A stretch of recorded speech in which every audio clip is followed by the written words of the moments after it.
All right, let's begin our lecture today talking about Ferdinand Magellan. And as you can see by this map here, Ferdinand Magellan was the first person to sail all the way around the world.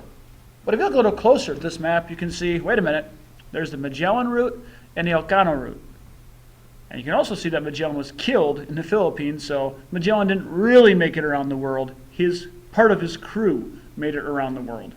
And if you also look at this, you can see Magellan started in 1519, but Elcano, who was leading his ships then, came back in 1522. So we can see this trip took 3 years to circumnavigate or go around the world. Let's talk about Magellan a little bit. So in the 15th century, the 1400s and into the 1500s, spices were at the epicenter of the world economy, a lot like oil is today. So basically spices were what was the most important, what the economy revolved around. You can get a whole ton of money, you can become rich if you got spices like we've talked about in the past. And Portugal and Spain were leading the competition for control over this commodity or this valuable good. Magellan was determined to be the first person to sail around the world, wanted to do what Columbus originally wanted to do, to show that you could get these spices by sailing around the world, by going west to get east, and then bringing the spices back was the goal. So he approached the King of Portugal and gave his plan, and he was denied. So his reaction in 1517, after being denied, was to renounce his Portuguese citizenship and relocate to Spain. So after he does that, just like Columbus did, because Columbus was Italian, Magellan then went, and King Charles I granted his support to Magellan from Spain, and that he would bring back riches to Spain. So, it worked for Columbus, so they're going to try again with Magellan. All right, so August 10th, 1519, Magellan sets off on his expedition. He sets off with 5 ships and a crew of 270. They come back with 18 ships and without Magellan because he's dead. So, takes 1 month to get across the Atlantic. So part 1 of the trip so far, smooth sailing. Takes 1 month to get across the Atlantic Ocean. There they reach South America, and then the really difficult part happens. They try to get around South America, but the thing is they don't really know where South America ends.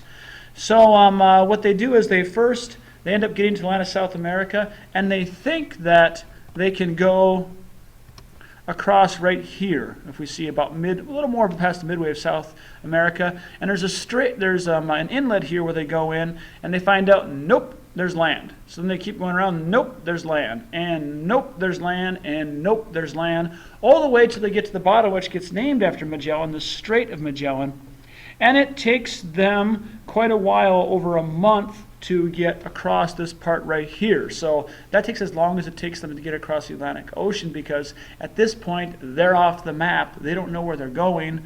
Magellan thought that he could sail through this part right here, and that would get him through quicker, but he'd have to go all the way around and back and forth and back and forth.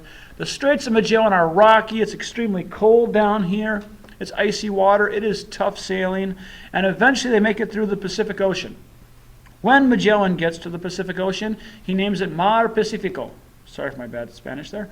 And he calls it the Peaceful Ocean because it's more peaceful than the Strait of Magellan was. Little does he know, this water actually gets hurricanes, typhoons, all kinds of bad stuff, but it was peaceful when he got there. Magellan, like a lot of people, thought the world was a lot smaller than it was, and he thought quickly after going through here, they would be able to quickly go across this small little body of water, and they would get to this area right here. Little did he know that this part is longer and bigger than the Atlantic Ocean, and it would take even more considering they didn't know where they were going. Now, if they had followed the Polynesians and knew about the Polynesians, they would be able to island hop and go through all these islands, which we had talked about how the Polynesians were sailing all the time and still were in this time period.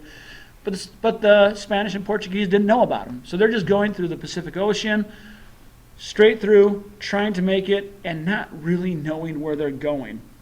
So it takes them 3 months of sailing to go through the Pacific Ocean, which they don't have food for it. So literally the crew is starving to death. People are dying. They are hunting down rats and eating them. And there is even reports of cannibalism that happened at this point because you are on a ship in the middle of the water. It is long, it is hard, it is 3 months of not knowing where you are going. Side note, one thing I forgot to add, once they got to the Straits of Magellan, one ship turned around and they lost another ship, so they got down to 3 ships at this point. So eventually they do make it to around the Philippines area. And when they get to the area we call the Philippines today, Magellan, suddenly struck with more religious fervor, tries to convert the local people. They get their supplies, they eat, they are almost in paradise considering where they were before. Unfortunately, they get involved in a local struggle, and Magellan tries to lead a fight with some of the native people against another native group, and he ends up dying in April 27th, 1521. Then they take then they leave from there eventually, and then when they return and they end up getting back to Portugal, they come back with 1 ship. But things that happen because of Magellan's journey, or Magellan's crew's journey, is that they find out, yes, you can go all the way around the world. Map making gets improved. People know that they can sail more areas, but still it's not really a practical way to go all the way around the world to get to the Spice Islands. It's better to go south of Africa and around that way, but Magellan does leave his lasting legacy. So from Magellan, now let's go to a world conflict, which we will end this chapter with, and that is the 7 Years' War. All right, so the 7 Years' War is basically 2 big wars. It is pretty much a world war, especially for the Europeans, because you have one of the conflicts is basically Britain against France and Spain that is going on. And there's another conflict, the King Frederick II the Great of Prussia. This is what we commonly call the Holy Roman Empire. It kind of gets we also call it Prussia at this time period. And his opponents, Austria, France, Russia, and Sweden. So it's kind of like the Holy Roman Empire, kind of like it's the end of the Holy Roman Empire here. We call it Prussia. Prussia is basically parts of Germany, Poland, a mix of Western and Eastern Europe, we call today.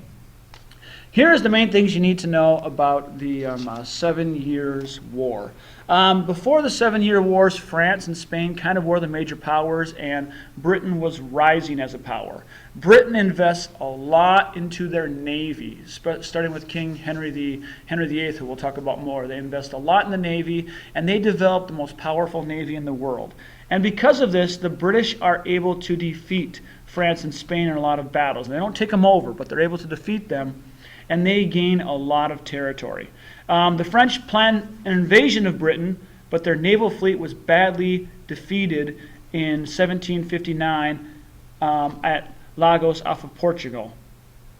And what happens is Britain keeps winning navy victories, and they're able to take over a lot of colonial conquest, including Quebec, including Montreal, including in the Philippines, some French bases in West Africa, and also what is really big is the British also prevail in India, capturing the major French base. This war takes place all over the world. Literally we see a lot of these, where it says areas of conflict you see in here, are areas where the fighting basically took place.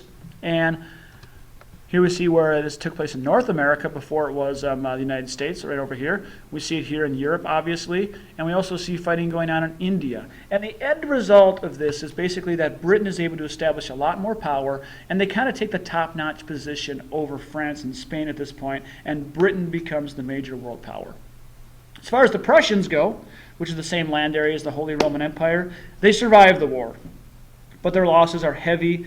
And it's kind of pretty much the days of, the Holy Roman Empire being a strong central power, Prussia at this point being a strong central power, are done. Prussia survives, they get by, but they're no longer a dominant power. The power has totally shifted now, and Britain is becoming the major power, followed by France and Spain.